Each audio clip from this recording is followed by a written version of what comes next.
오늘은 지난 시간에 이어서 요한계시록 말씀을 계속해서 나누도록 하겠습니다. 지난 시간에 이어서 오늘은 13장 4절부터 7절까지 말씀을 함께 나누고자 합니다. 사실은 제가 13장을 1절부터 10절까지 말씀을 한 번에 저에게 지난주에 사실은 이제 말씀을 나누려고 했는데 이 준비하다 보니까 양이 너무 많아가지고 사실 제가 이렇게 좀 잘라가지고 지금 하고 있다는 거, 말씀을 전하고 있다는 걸, 그렇게 하고 있습니다. 자, 먼저 3절 말씀 보겠습니다. 3절에 이렇게 말씀합니다. 그 머리들 가운데 하나는 치명상을 입은 듯 하였습니다. 그러나 그 치명적인 상처가 나으니 온 세상은 놀라서 그 짐승을 따라갔습니다. 제가 지난 시간에 이 사탄은 하나님을 흉내낸다, 모방한다, 패러디한다 이렇게 말씀드렸습니다. 이 3절 말씀은 그 바다에서 올라온 짐승이 어린 양이신 예수 그리스도의 죽음 그리고 그 부활을 패러디하고 있는 것을 알 수 있습니다. 그런데 말씀을 여러분 자세히 보시면 사탄은 죽은 것처럼 보이기만 할 뿐 실제로 죽은 것이 아니라는 걸 알 수 있습니다. 다른 성경의 번역을 봐도 죽은 것 같다, 죽은 듯하다 이렇게 말씀하고 있고 번역하고 있다는 거예요. 마귀는 항상 하나님을 패러디하되 비슷하게 흉내를 냅니다. 거짓의 아비, 위장의 아비, 그게 바로 마귀라고 제가 말씀을 드렸습니다. 그러나 어쨌든 겉으로는 예수님의 필적하는 능력을 가진 것처럼 겉이 포장되어 있기 때문에 온 땅이 놀랍게 여기고 짐승을 경배하고 그 짐승을 보내준 용을 경배하기 시작합니다. 4절 볼까요? 용이 그 짐승에게 권세를 주니 사람들은 그 용에게 경배하였습니다. 또 그들은 누가 이 짐승과 같으랴? 누가 이 짐승과 맞서서 싸울 수 있으랴? 하고 말하면서 그 짐승에게 경배하였습니다. 하나님께서 예수님에게 이 세상 권세를 주었듯이 용이 그 짐승에게 권세를 줍니다. 여기서도 사탄이 하나님의 모습을 따라하고 있는 것을 알 수 있죠. 여러분, 그리고 사람들이 그 짐승을 경배하는데 뭐라고 경배합니까? 누가 이 짐승과 같으리요? 누가 능히 이로 더불어 싸우리요? 이렇게 경배하고 있어요. 이 찬송의 내용은 홍해를 건넌 이스라엘이 하나님을 찬양하며 부른 노래와 매우 흡사합니다. 볼까요? 출애굽기 15장 11절. 주님, 신들 가운데서 주님과 같은 분이 어디에 있겠습니까? 주님과 같이 거룩하시며 영광스러우시며 찬양받을 만한 위엄이 있으시며 놀라운 기적을 일으키시는 그런 분이 어디에 있겠습니까? 비슷하죠? 오늘 사탄과 짐승이 하나님께서 받으실 예배를 가로채 자기에게로 돌리는 것을 볼 수 있어요. 여러분, 영적 전쟁은 예배의 싸움입니다. 예배. 누구를 예배하느냐의 싸움이란 말입니다. 우리는 모두 이 세상 속에서 어울려 살아가고 있어요. 겉으로 보기에는 저 사람이 예수를 믿는 사람인지 안 믿는 사람인지는 알 수 없죠. 그러면 그것을 어떻게 알 수 있습니까? 예수님을 믿는 사람인지 어떻게 알 수 있느냐는 말입니다. 간단하죠. 그가 누구를 또는 무엇을 예배하며 살아가는지를 보면 알 수 있습니다. 예수님을 예배하는지 아니면 물질 혹은 돈, 명예나 권력 등등등을 예배하며 그것들을 숭배하며 살아가는지 그 삶을 보면, 그것을 보면 알 수 있다는 거예요. 사람은 그의 삶을 보면 그가 무엇을 예배하며 숭배하며 살아가는지, 살아가는 사람인지 알 수 있다는 것이죠. 그의 삶의 열매가 그것을 말해주기 때문입니다. 여러분은 그리스도인이십니까? 그렇다면 여러분은 매일 하나님께 예배하는 삶, 하나님께 경배와 찬양을 올려드리는 삶을 살아가야 합니다. 사탄과 짐승은요, 어떻게 해서든 우리의 예배를, 하나님께 드려져야 될 이 예배를 하나님이 아닌 자신에게 돌리게 만듭니다. 하나님을 예배하는 일을 여러분들의 삶의 가장 우선순위에 두시기 바라요. 제가 자꾸 지난 시간에도 그렇고 신앙의 원칙을 세우라고 그렇게 말씀을 드리는데요. 여러분, 원칙을 세우십시오, 삶에. 내가 이것만큼은 목에 칼이 들어와도 내가 절대로 양보할 수 없다. 양보하지 않겠다. 이런 원칙을, 이런 신앙의 분명한 원칙을 세우시란 말입니다. 자, 그 다음 5절부터 7절 말씀 이어서 보겠습니다. 그 짐승은 큰 소리를 치며 하나님을 모독하는 말을 하는 입을 받고 42달 동안 활동할 권세를 받았습니다. 그 짐승은 입을 열어서 하나님을 모독하였으니 하나님의 이름과 거처와 하늘에 사는 이들을 모독하였습니다. 그 짐승은 성도들과 싸워서 이길 것을 허락받고 또 모든 종족과 백성과 언어와 민족을 다스리는 권세를 받았습니다.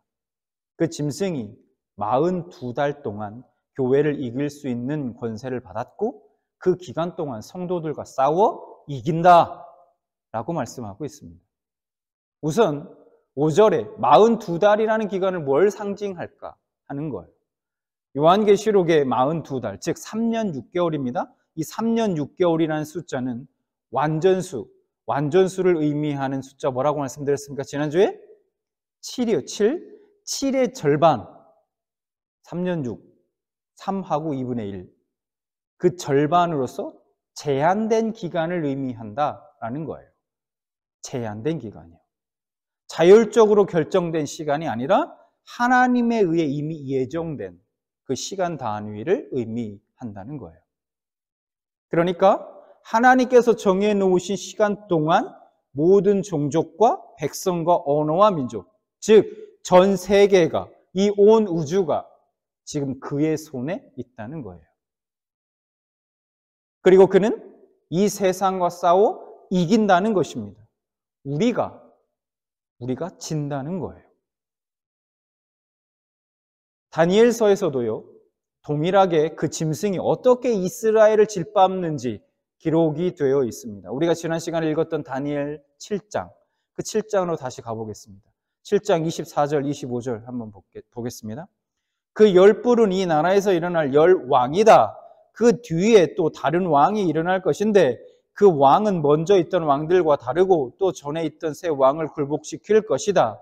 25절, 그가 가장 높으신 분께 대항하여 말하며 가장 높으신 분의 성도들을 괴롭히며 정해진 때와 법을 바꾸려고 할 것이다. 성도들은 한 때와 두 때와 반 때까지 그의 권세 아래에 놓일 것이다. 그의 권세 아래에 놓일 것이다 라고 말씀합니다. 마음대로 쥐고 흔들 수 있는 권세를 그 짐승의 손에 허락하셨다는 겁니다. 그러니 여러분, 가만히 한번 생각해 보십시오. 이 땅에서 예수 믿으면 무조건 복받고 장수하고 성공해야 하고 병이 낫고, 예수 믿으면 여러분들이 어떤 힘을 소유할 수 있습니다. 잘 될 수 있습니다. 그런 가르침들은 우리가 조금은 경계해야 하는 겁니다. 우리가 진답니다. 그런데 여러분, 오늘 본문에서는 사단이 이긴다고 계속 나오고 계시록의 다른 말씀에서는 성도의 승리는 약속되었고 보장되었다, 그렇게 말씀하고 있습니다. 그럼 어느 것이 맞을까요? 서로 모순된 말씀처럼 들린다는 겁니다. 자, 그렇지만 이것이 바로 요한계시록이 일관성이 있는 주제라는 거예요. 하나님의 백성들이 세상의 그런 힘으로 공격해 올 때, 우리들 핍박할 때 힘으로 맞서서 싸우는 게 아니라 용서해주고 품어주고 인내하고 섬겨주는 그러한 모습들이 진짜 이기는 삶이다 라는 것을 보여주는 것입니다. 자, 그러면 이것이 이기는 삶이라는 것을 어떻게 알 수 있는가? 여러분, 지난 시간에 바다에서 올라오는 짐승이 무엇을 상징하는지 다니엘 7장을 통해서 살펴보았습니다. 무엇을 상징합니까? 바로 일단 네 나라, 바벨론과 페르시아, 그리스, 로마 제국을 상징한다고 말씀을 드렸습니다. 그런데 이 바벨론, 페르시아, 그리스, 로마에 관한 이야기는 7장 전에 한 번 더 언급된 곳이 있습니다. 다니엘 2장에서 언급되고 있는데요. 하루는 느부갓네살 왕이, 바벨론의 느부갓네살 왕이 꿈을 꿔요. 꿈을 꾸는데 그 꿈에 머리는 금이요, 가슴과 팔은 은이요, 배와 허벅지는 롯이요, 다리는 철인 그런 신상이 보였습니다. 꿈에. 그런데 갑자기 뜨인 돌이 나타나서 그 신상을 완전히 박살을 내버리는 꿈을 꾸게 돼요. 여기서 뜨인 돌은 여러분 공중에 떠다니는 돌이라고 생각할 수 있는데, 그런 뜨인 돌, 공중에 막 떠다니는 돌이 아니라 삽으로 뜨다 할 때 그 뜨인 돌입니다. 뜨인 돌이 나타나서 완전히 그 신상을 박살내버렸다라는 거예요. 그리고 다니엘이 이 느부갓네살 왕의 꿈을 해석해 줍니다. 금머리는 바벨론의 왕 느부갓네살이고, 은 가슴은 페르시아, 놋 배와 허벅지는 그리스, 그리고 롯 다리는 로마를 상징합니다. 그 꿈은 1차적으로는 바벨론의 포로로 끌려가 있던 이스라엘에게 주는 메시지였다는 거예요. 무슨 얘기냐? 이런 거죠. 너희가 지금은 바벨론이나 페르시아나 그리스나 로마에게 그렇게 억압당하고 핍박을 당하게 될 것이지만, 산에서 뜨인 돌, 그 돌, 여기서 뜨인 돌은 예수 그리스도를 상징합니다. 예수 그리스도를 상징한다. 그러니까 예수 그리스도로 말미암아 결국에는 그 대적들이 다 부서지고 영원한 하나님의 나라가 설 것이라는 것을 예언해 주는 꿈이라는 겁니다. 자, 34절, 다니엘 2장 34절과 35절 말씀을 보겠습니다. 또 임금이 보고 계시는 동안에 아무도 돌을 떠내지 않았는데 돌 하나가 난데없이 날아들어와서 쇠와 진흙으로 된 그 신상의 발을 쳐서 부서뜨렸습니다. 그때에 쇠와 진흙과 놋쇠와 은과 금이 다 부서졌으며 여름 타작 마당의 겨와 같이 바람에 날려가서 흔적도 찾아볼 수 없게 되었습니다. 그러나 그 신상을 친 돌은 큰 산이 되어 온 땅에 가득 찼습니다. 여러분, 또한 한편으로 이 느부갓네살 왕에게, 이 꿈은 느부갓네살 왕에게 보내는 메시지입니다. 이런 거예요. 지금은 네가 비록 내 자녀 이스라엘을 징계하기 위해서 내가 너를 선택해서 네 권세 아래 두었지만, 이스라엘이 정금같이 시간이 때가 되었을 때 정금같이 나오게 될 것이고, 느부갓네살, 너 바벨론, 넌 영원히 패망할 것이다 라고 그렇게 예언해 주고 있는 것입니다. 느부갓네살 왕의 바벨론뿐만 아니라 페르시아, 그리스, 로마와 같은 이스라엘을 핍박하는 모든 세력들은 하나님의 백성들의 그 거룩을 위해서 잠시 하나님에 의해 사용되는 도구라는 겁니다. 우리 하나님이 정말 얼마나 위대하신 분이신지 이 말씀을 통해서도 우리가 알 수 있죠. 이 사탄도 도구로 쓰시는 하나님. 모두 결국에는 멸망할 것이다 라는 거예요. 그 내 나라는 지난 시간에 어떤 하나의 세력이 아니라, 즉 어떤 마귀의 세력으로부터 권세를 받고 이 땅에 존재하게 되는 그 사탄의 대리자들을 총칭한다, 그렇게 제가 말씀을 드렸습니다. 그런데 뜨인 돌이 그 신상, 그 짐승을 완전히 박살내버립니다. 그 뜨인 돌이 누구를 상징한다고요?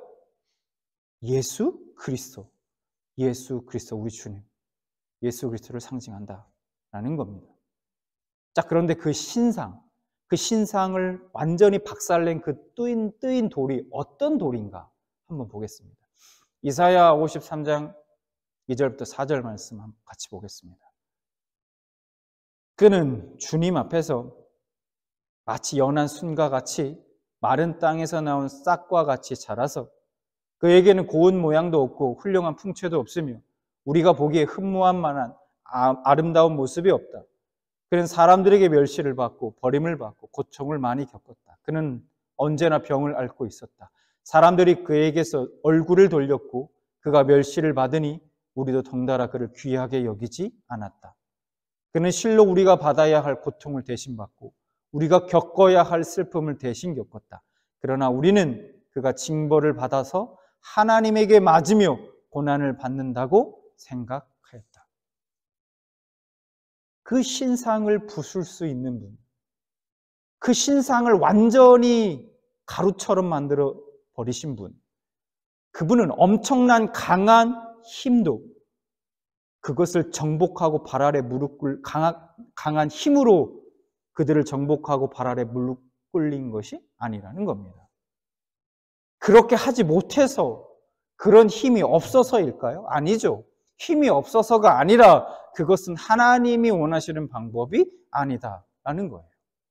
연한 순과 같은 분, 고운 모양도 없는 분, 풍채도 없는 분, 우리가 보기에 흠모할 것이나 아름다운 것이 전혀 없으신 분, 멸시를 받으시는 분, 사람들이 싫어하는 분, 고통을 많이 겪은 분, 멸시를 당하시는 분, 고난을 당하신 분, 슬픔을 당하신 분이라는 거예요. 이렇게 약하디 약하고 순하디 순한 예수 그리스도의 삶이 그 뜨인 돌이 그 마귀의 세력, 그 신상을 완전히 산산조각 내버린 것입니다. 여러분, 우리의 승리의 비결이 여기에 있습니다. 치열한 영적 전쟁을 해 나아가는 우리 또한 주님처럼 똑같이 이렇게 되어야 된다는 거예요. 우리 그리스도인들은 죽는 날까지 이렇게 예수님처럼 살아야 된다는 겁니다. 힘의 논리로 굴러가는 이 세상에서 이 세상이 볼 때는 바보처럼 보이는 것이 당연합니다. 세상적 관점으로 볼 때는 바보 같은 삶이고 어리석은 삶이고 영락없이 패배한 삶, 진 삶인데 그게 바로 마귀의 세력을 부수고 이기는 삶이라는 겁니다. 요한계시록은 우리는 이 땅에서 핍박받는 자, 약한 자, 도망자의 모습으로 초라하게 보이지만 바로 그것이 이기는 삶이라는 것을 동시에 보여주고 있습니다. 하나님의 백성들이 세상이 그러한 힘으로 공격해 올 때 자기의 힘으로 맞서서 싸우는 게 아니라 용서해주고 주님이 그렇게 하셨듯이 품어주고 인내하고 섬겨주는 그러한 모습들이 진짜 이기는 삶이더라 라는 것을 보여주는 것입니다. 그래서 핍박받고 있는 신앙생활 하느라 여러 가지 힘든 일을 겪고 있는 고난받고 핍박받는 그 교인들이, 성도들이 이게 패배한 삶이 아니구나. 이게 진짜 승리구나. 라고 위로와 격려를 받게 되는 책이 바로 요한계시록이라는 겁니다. 그럼 그렇게 살지 못하고 있는 사람들은 어떨까요? 내가 이렇게 살아야 되는구나. 내가 지금까지 이렇게 살지 못했구나. 두려움으로 말씀을 받게 되고 깨닫게 되고 도전을 주는 책이 바로 요한계시록이라는 겁니다. 사도 바울이 고린도전서 2장 2절에 이렇게 고백합니다. 나는 여러분 가운데서 예수 그리스도 곧 십자가에 달리신 그분 밖에는 아무것도 알지 않기로 작정하였습니다. 무슨 말입니까? 바울은 세상 사람들이 살아가는 그런 방식, 원하는 삶이 아니라 예수님의 삶을 따라 십자가의 삶을 살며 예수님을 위해 살기로 작정합니다. 그렇게 바울은 하나님이 주신 사명인 이방인의 사도로 복음을 전하는 일에 자신의 일생을 바쳤습니다. 그런 바울의 인생이 어땠습니까, 여러분? 평탄했습니까? 우리가 잘 알고 있듯이 전혀 아니죠. 수많은 고난의 연속이었습니다. 고린도후서 11장 23절부터 33절을 보면 바울은 자신이 복음을 전하면서 얼마나 많은 고난을 당했는지 상세하게 기록하고 있습니다. 23절, 나는 수고도 더 많이 하고 감옥살이도 더 많이 하고 매도 더 많이 맞고 여러 번 죽을 뻔하였습니다. 유대 사람들에게 마을에서 하나를 뺀 매를 맞은 것이 5번이요, 채찍으로 맞은 것이 3번이요, 돌로 맞은 것이 1번이요, 파선을 당한 것이 3번이요, 밤낮 꼬박 하루를 망망한 바다를 떠다녔습니다. 26절. 자주 여행하는 동안에는 강물의 위험과 강도의 위험과 동족의 위험과 이방 사람들의 위험과 도시의 위험과 광야의 위험과 바다의 위험과 거짓 형제의 위험을 당하였습니다. 수고와 고역에 시달리고 여러 번 잠을 지새우고 줄이고 목마르고 여러 번 굶고 추위에 떨고 헐벗었습니다. 예수 그리스도를 위해 살겠다고 한 그가 얻은 것이 뭡니까, 여러분? 옥에 갇히기, 죽도록 매맞기, 수도 없는 죽음에 위협받기, 자지 못하고 목마르고 굶주리고 헐벗고 한마디로 죽도록 힘들고 고된 삶. 이것이 바울이 예수 그리스도를 알고 믿게 된 후 주어진 삶이었습니다. 여러분, 당시 유대인들을 포함한 세상 사람들, 바울을 잘 아는 주위 사람들이 바울을 보면서 무슨 생각을 했겠습니까, 여러분? 그를 이해할 수 있었을까요? 아니, 왜 저렇게 세상과 맞서고 부딪히면서 저렇게 험한 삶을 살까? 고단하고 힘겨운 삶을 살아가는 걸까? 왜 이렇게 저렇게 미련하지? 여러분, 이해하지 못했을 겁니다. 그냥 자신이 가진 건 누리면서 세상에 순응하며 다른 사람들이 살아가는 방식대로 살아가면 여러분 얼마든지 편한 삶, 행복하게 살아갈 수 있습니다. 그럴 수 있는데 저 바울은 왜 저럴까? 여러분 그렇게 생각하지 않았을까요? 바울 스스로에게는 그런 유혹이 없었을까요? 내가 조금만 좀 편하게 살면 안 될까? 내가 이렇게까지 살아야 하나? 이런 생각도 한 번쯤은 하지 않았을까? 제가 예전에 살던 집 앞에 강이 이렇게 있었는데요. 매년 10월이 되면 자신의 본향을 찾아서 그 강을 거슬러 오는 수많은 연어 떼들을 볼 수 있었습니다. 장관이에요. 그 연어들을 보면 너무 불쌍했던 게 하나같이 성한 곳이 없습니다. 몸에. 다 막 피부가 벗겨지고 상처나고 막 상처투성이에요. 물줄기를 열심히 역행하여 오면서 바위에 부딪히고 여기저기 찢겨서 성한 데가 없습니다. 여러분, 연어의 삶의 목적은 그저 하나죠. 뭡니까? 바로 본향으로 돌아가는 것. 그게 연어의 삶의 목적입니다. 연어는 주변에 물고기들 무슨 생각하는지, 저 물고기가 무슨 생각하는지, 어디로 가는지에 대해서 전혀 관심이 없는 것 같아요. 누가 강요한 것도 아닌데 주변을 신경 쓰지도 않고 그저 최선을 다해서 물줄기를 거슬러, 강의 흐름을 거슬러 올라갑니다. 그런 연어의 모습 속에서 참된 그리스도인들의 모습을 발견하게 됩니다. 오늘 바울처럼 그리스도를 알고 믿어 이제 본향으로 돌아가는 그날까지 그리스도를 위해 세상을 거스르며 투쟁하는 그리스도인들의 그 모습 말입니다. 연어와 같은 그리스도인들은 세상이 흘러가는 대로 살지 않고 세상을 거스르며 살기 때문에 세상과 끊임없이 충돌할 수밖에 없습니다. 연어 같은 그리스도인들은 세상과 함께 흘러가는 것이면 그것이 무엇이든 간에 부딪히게 됩니다. 그러나 누가 어떻게 생각하든 누가 어떻게 바라보든 신경 쓰지 않습니다. 관심을 두지 않아요. 설사 손가락질 받고 핍박을 받는다고 해도 절대로 세상의 물결에 순응하지 않습니다. 하나님의 뜻에 거스르는 세상의 풍조, 군중들의 어떤 요구나 기대에 절대로 그냥 맞추려고 따라가려고 하지 않는다는 거예요. 굴복하지 않습니다. 그리고 오늘도 묵묵히 주님이 짊어주신 그 십자가를 지고 주님의 길을 따라서 주님의 삶을 닮은 작은 예수로 살아갑니다. 사랑하며 희생하며 섬기며 용서하며 인내하며 예수님의 가신 그 길을 따라갑니다. 세상적 관점으로 볼 때는 여러분 분명 이런 삶은 실패한 삶, 진 삶인데 그게 바로 마귀의 세력을 부수고 이기는 삶이라 오늘 우리에게 말씀해 주고 계십니다. 여러분, 우리 모두 작은 예수가 되어서 주님 다시 오시는 그날까지 주님 가신 그 발자취를 따라 이기는 삶 살아가시길 주님의 이름으로 축원합니다.